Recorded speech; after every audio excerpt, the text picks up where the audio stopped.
Jesus.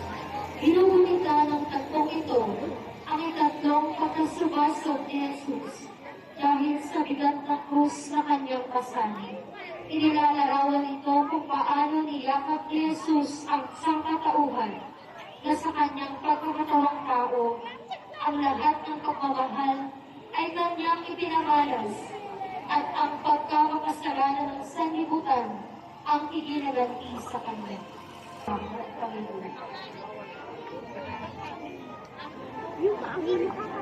Ang paghuhubay at paghahanda sa pagpapago kay Jesus sa krus.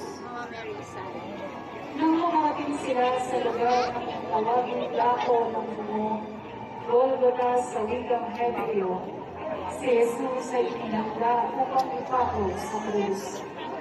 Pinubaran siya ng kanyang mga damit at kanilang pinaghagian sa pamamagitan ng kalabutan.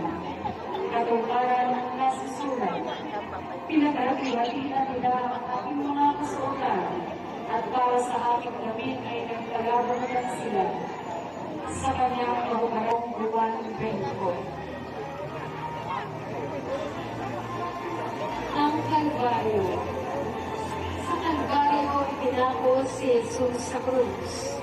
Ang sukmulang at yun ang pagpapahirap at kahihiyan para sa isang inosente. Ang mga tao ay nanonood lamang habang ang mga pintulo ng bayan ay nanginibak sa kanya. Nagsasabing, iligtas niya ang iba, iligtas niya ngayon ang kanyang sarili. Kung siya nga ang Mesiyas, ang hinirang ng Diyos. Sa gitna ng kanilang pangungutya, kagilig na tinitiis ni Jesus ang lahat, hindi dahil sa kahinaan, kundi sa langit ng kanyang pag-ibig. Sa krus ng Kalbaryo, isinasakatuparan ang plano ng kaligtasan. Ang korderong walang bakit ay naghahandog ng buhay upang tubusin ang sangkatauhan. Ang tagpong ito ay mula sa pagmamayari, biginan, Elena, sungkuan at kalibro. Ang pobreng Robin, nakatayo sa tabi ng krus si Jesus, ang kanyang ina, at ang kapatid nitong babae na si Maria, na asawa ni Cleopas. Naroon din si Maria nang nananatiling matatag sa gitna ng matinding dalamhati. Kasama niya si San Juan na minamahal na alagad at Maria Magdalena, ang babaeng tapat na tagasunod ng Panginoon. Ang presensya ni Maria ay naging saksi ng pananampalataya, pag-asa at pagmamahal na buo kahit sa gitna ng pinakamasakit na sandali ng pag-ibig niya. Sa kanyang tahimik na pagtindig, sinasalamin niya ang bawat inang dumaranas ng kirot para sa anak, ngunit nananatiling bukas ang puso sa plano ng Diyos. Siya ang ina na kasama natin sa bawat krus na ating pinapasan. At bilang kapagparan ng kasulatan ay sinabi niya, nauuhaw ako.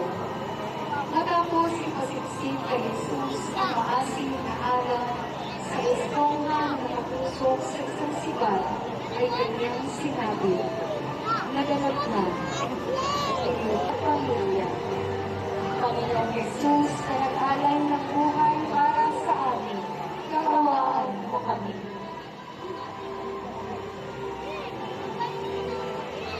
Ang pagsibat ni Nominos sa kagiliran ni Jesus. Nang lumapit ang mga kawal kay Jesus at makita nilang siya'y patay na, hindi na nila binali ang kanyang mga binti.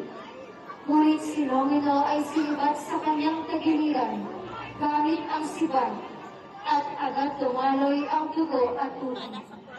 Ang tatlong ito ay naganap upang matupad ang nasusulat.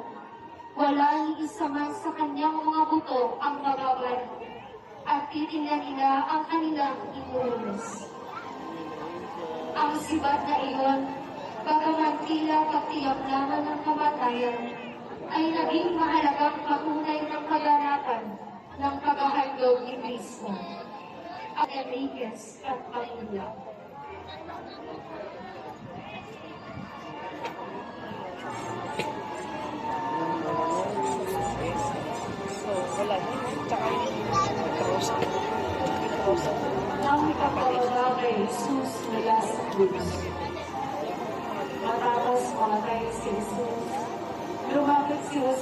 nag-aalay kay Pilato at humiling na makuha ang katawan ng Panginoon.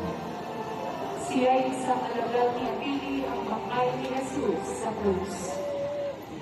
Ang nagpunto ay sa pagmamayari ni Ginoong Coronel Celso Buensuceso at pamilya.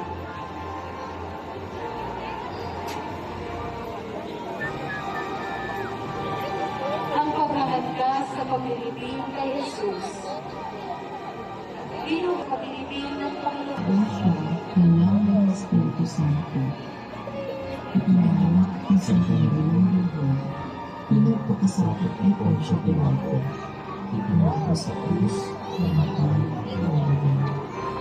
Pinako sa kinaroroonan ng mga lumayan. Pinayin ikatlong araw, nabuhay na matuloy.